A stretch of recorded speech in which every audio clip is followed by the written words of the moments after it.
अलाउद्दीन खिलजी के मरने के बाद उसकी सल्तनत का क्या हुआ, उसकी हरम की औरतों का क्या हुआ और उसकी पत्नियां कहाँ गईं? क्या उन्होंने किसी और से शादी कर ली या कोई और राजा उन्हें जीत के ले गया?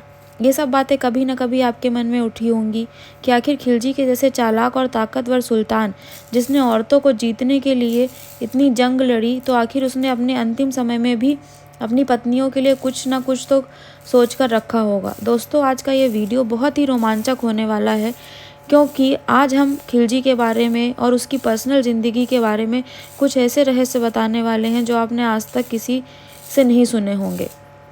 सो फ्रेंड्स, आज का वीडियो स्टार्ट करते हैं। अगर आप हमारे चैनल में नए हैं, चैनल को सब्सक्राइब करें और अपने फ्रेंड्स के साथ ज़रूर शेयर करें। अलाउद्दीन खिलजी इतिहास का एक ऐसा नाम है जिसको सुनते ही आसपास छोटे राज्य के राजा अपने शस्त्र छोड़कर अपने आप हार मान लेते थे। दोस्तों, खिलजी जितना ताकतवर था, उससे कहीं ज़्यादा शातिर दिमाग का था। मलिक काफूर से मिलने से पहले उसने जितने भी युद्ध जीते थे, उसने अपने दिमाग के बल पर जीते थे। दोस्तों, खिलजी ने बहुत सारे मंदिर और इमारतों की खंडहर कर उसकी जगह मस्जिद बनवा दी। उसके हरम में बहुत से हिंदू महिलाएं थीं।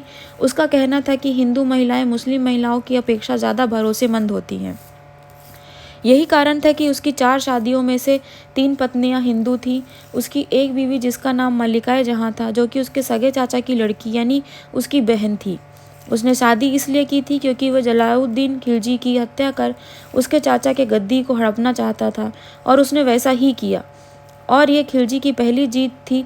जलालुद्दीन के मरने के बाद उसकी सारी रखैल और सारे सिपाहियों को अपने कब्जे में कर लिया, और तब उसका जज्बा 7वें आसमान में था।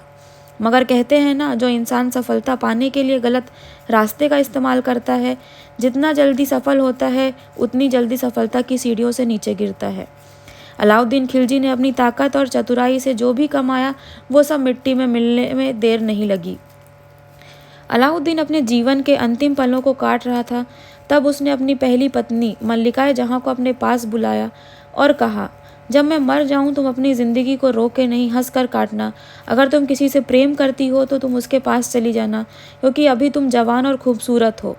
तुम्हारे पास तुम्हारी पूरी ज़िंदगी पड़ी हुई है, और तुम मेरे वियोग में अगर रोना शुरू कर दोगी तो तुम अपने जवानी और जीवन के मज़े नहीं ले पाओगी। आपको ये सब बातें सुन के लग रहा होगा कि खिलजी एक नेकदिल इंसान था, जो कि अपनी बीवी को ऐसी बातें बता रहा था। दरअसल खिलजी के बाद उसके वंश में ऐसा कोई नहीं था जो उसकी जगह ले सके। ना ही खिलजी वंश में कोई ऐसा शासक था जो अलाउद्दीन के मरने के बाद उसके जैसा ताकत और दिमाग रखता हो। हालांकि अलाउद्दीन के बाद खास वजीर और उसका प्रेमी मलिक काफूर था, जो अलाउद्दीन के बीमार होने पर सारे बड़े फैसले लेने लगा था। अलाउद्दीन खिलजी मलिक काफूर से इतना प्यार करता था कि उसके हर फैसले को अपना फैसला बता देता था। यूँ तो अलाउद्दीन के बाद उसकी सल्तनत को हड़पने का सारा षड्यंत्र रच लिया गया था, मगर सारे राज्य और सल्तनत को पता था कि मलिक काफूर एक हिजड़ा है, जिसे 1299 में गुजरात के एक बाजार से खरीदा गया था, और वो एक हिंदू ब्राह्मण है, जिसकी वजह से अलाउद्दीन के वजीर और भी ज़्यादा चिढ़ते थे। हालांकि बाद में उसे मुस्लिम बना दिया गया, लेकिन अलाउद्दीन के वजीर शुरुआत में उससे चिढ़ते थे। उसका एक बड़ा कारण ये भी था कि अपनी सुंदरता और युद्ध कौशल से अलाउद्दीन का दिल जीतने के बाद कभी कभी रात को काफूर खिलजी का दिल बहलाता था। हमारी बातों से आप समझ रहे होंगे हम क्या कहने की कोशिश कर रहे हैं। लेकिन अलाउद्दीन के वजीरों ने पहले से ही अपना एकता में एकजुट होकर ये प्रण कर लिया था कि मलिक काफूर को सल्तनत किसी भी हालत में सुल्तान नहीं बनने देंगे। ये बात तब की है जब काफूर दक्षिण भारत के दौरे पर था। उस समय अलाउद्दीन खिलजी की हालत बहुत ख़राब थी। इतिहासकारों के मुताबिक अलाउद्दीन बार बार मलिक काफूर को याद करता और रोता। जब उसकी पत्नियां उससे रात उनके साथ बिताने के लिए कहती तो अलाउद्दीन मना कर देता और बोलता, काफूर के हुस्न में जो बात है वो तुम में नहीं।